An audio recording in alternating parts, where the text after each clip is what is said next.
Salut la compagnie, c'est Jules Melon et aujourd'hui dans la Ciné Critique, je vais à nouveau vous parler d'un film d'animation japonais réalisé par Hayao Miyazaki des studios Ghibli, puisque récemment pour la 1800e il a été question de Princesse Mononoke et que je me suis dit que en attendant son prochain, j'allais en revoir d'autres et probablement évoquer les deux plus récents, puisque je n'ai pas encore fait de vidéo sur ces derniers, à commencer par celui sorti en 2008, Ponyo sur la falaise, ou en version originale, Gake no Ue no Ponyo, une autre forme de fable écologique, différente dans son contexte de Princesse Mononoke, peut-être pas dans son message, quoique, qui va raconter l'histoire d'une petite fille poisson, plutôt petit poisson à tête humaine, qui s'appelle Brunhilde, le nom d'une valkyrie d'ailleurs, qui décide un beau jour de fuir son foyer maritime, elle qui est la fille aînée d'un sorcier nommé Fujimoto.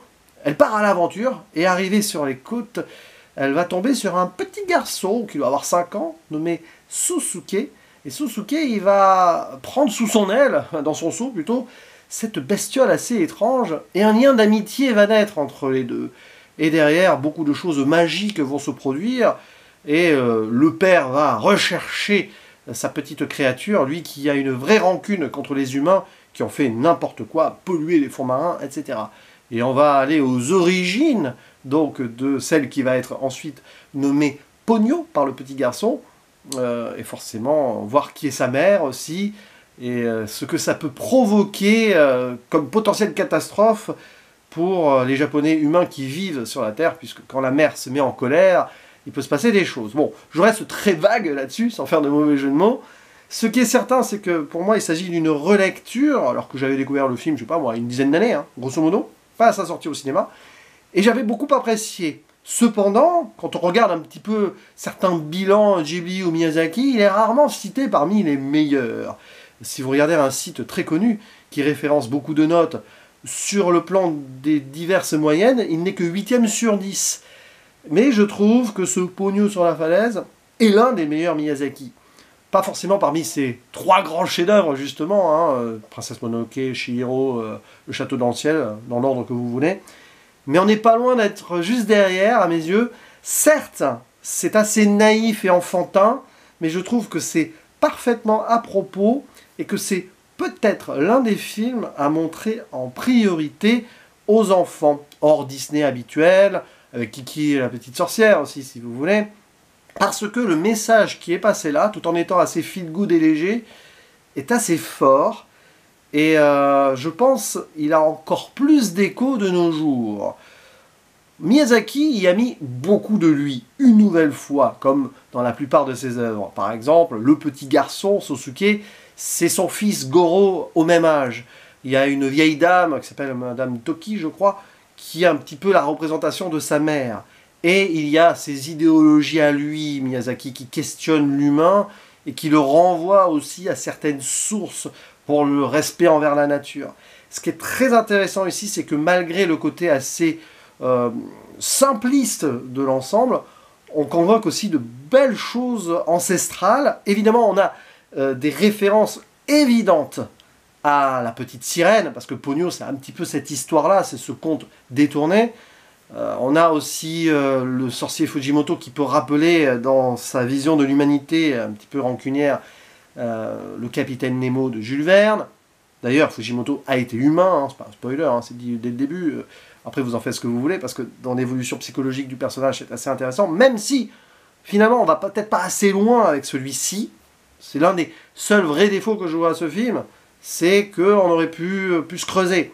Mais à un moment, quand il fait face à son aimée, qui est la mère de Ponyo, bonne question, une magnifique divinité maritime, on comprend quand même beaucoup de choses. La rancune, oui, mais derrière, il y a aussi la bienveillance de cette nature-là. C'est assez fort parce que on aurait pu avoir quelque chose de plus manichéen, de plus pessimiste, mais Miyazaki a fait le choix de porter un message d'espoir avec Ponyo sur la falaise. Et je pense qu'on en a besoin. Certes, naïf, simpliste, enfantin, mais c'est nécessaire parce que ici, je pense qu'à travers ce métrage, il transmet un message aux nouvelles générations, Miyazaki. C'est ce qu'il cherche à faire, de toute façon, à travers son cinéma, et encore plus sur ses dernières œuvres. puisque bah, c'est pas testamentaire non plus, mais il savait qu'il était plus proche de sa fin de carrière que de son début au moment de faire celui-ci. Là, il veut montrer ce film aux plus jeunes, donc tonalité plus pour les plus petits, mais avec un message comme quoi respecter la nature, et oui, le lien entre la nature et les humains reste possible et tangible, tout en montrant quand même les dégâts causés par donc les hommes sur ici la mer, hein, en sens large, et les conséquences que ça peut avoir, parce que finalement, à un moment, il y a des tsunamis et tout, dérèglements climatiques, vous pouvez voir tout ce que vous voulez, le message est caché ou pas. Si on fait n'importe quoi avec la nature, celle-ci peut se venger et ravager, donc à travers des cataclysmes. Donc ici, évidemment, il y a aussi cette peur japonaise qui malheureusement a été très vérifiée peu après, du tsunami, etc. Donc c'est passionnant ça. Évidemment, ça peut paraître simple, je me répète, mais on a besoin de messages simples, directs, pour toucher à peu près tout le monde. Les adultes peuvent être marqués par ce film, mais c'est surtout donc pour les plus jeunes que c'est important. Et 15 ans après, le film est vraiment très pertinent. Il le sera d'autant plus, j'imagine. Rajoutez à cela, et ça ne gâche rien, une magnifique forme esthétique. C'est peut-être l'un des plus beaux Ghibli, et l'un des plus beaux Miyazaki sur le plan visuel, des couleurs notamment. Il utilise de l'aquarelle, je crois que c'est la première fois qu'il fait ça. Il y a eu mes voisins, les Yamada, hein, de Takahata, qui faisaient ça, mais là ça va encore plus loin. Beaucoup de couleurs, une fluidité extrême. Évidemment, la représentation de la mer, des fonds marins, c'est remarquable. Des petites créatures dans tous les sens, des esprits, forcément. À un moment, on a ces poissons vagues, là, c'est génial, ça. Puis ça m'a rappelé des lectures bande dessinée de la série de Léo, Aldébaran, Antares, Betelgeuse, si vous avez la ref. Vous voyez ce que je veux dire? Je sais plus dans quel album, mais il y a ça, ces bandes de poissons là, qui surfent sur les vagues. Pogno, elle est dessus et tout. Le lien entre la nature et l'humanité, et justement l'esprit aussi et la modernité. Il y a des choses là-dessus extraordinaires. Tout le visuel autour de la déesse maritime, génialissime ça aussi. C'est porteur de beauté et d'espoir aussi, et pourtant il y a quand même une dramaturgie qui est pas extraordinaire, mais qui est en lien avec donc un des cataclysmes du film. À un moment, la mère du petit, il va falloir la retrouver. Ça donne lieu à un dernier acte qui peut être poussif, je l'avoue, c'est sûr, mais qui est complètement dans la tonalité de l'ensemble et qui aboutit à une conclusion logique, j'ai envie de dire, du message qui était porté dès le début. C'est un film qui file tout droit, qui a cette fluidité aussi de narration et dans l'intrigue. Il ne faut pas y chercher trop de complexité. Et oui, forcément, c'est peut-être moins abouti sur le plan psychologique, allez, on va dire ça comme ça, que Chihiro Mononoke, bien sûr.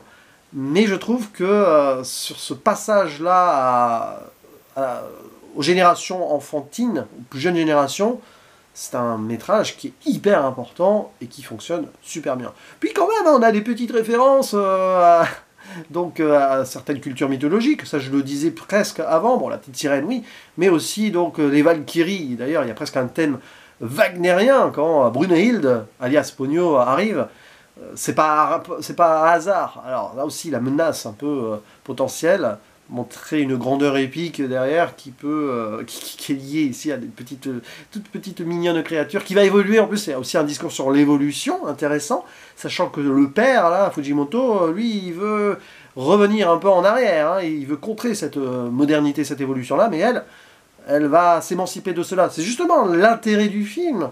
C'est là où je disais que c'était pas si manichéen en fait.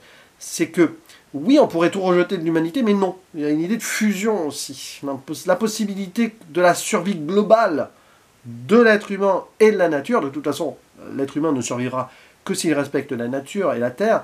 Eh bien, c'est une mise en commun. Et c'est ça que le film veut dire. Donc ça, c'est intéressant. Puis bon, on peut aussi parler des parents du petit. C'est intéressant parce que c'est des jeunes parents, très jeunes.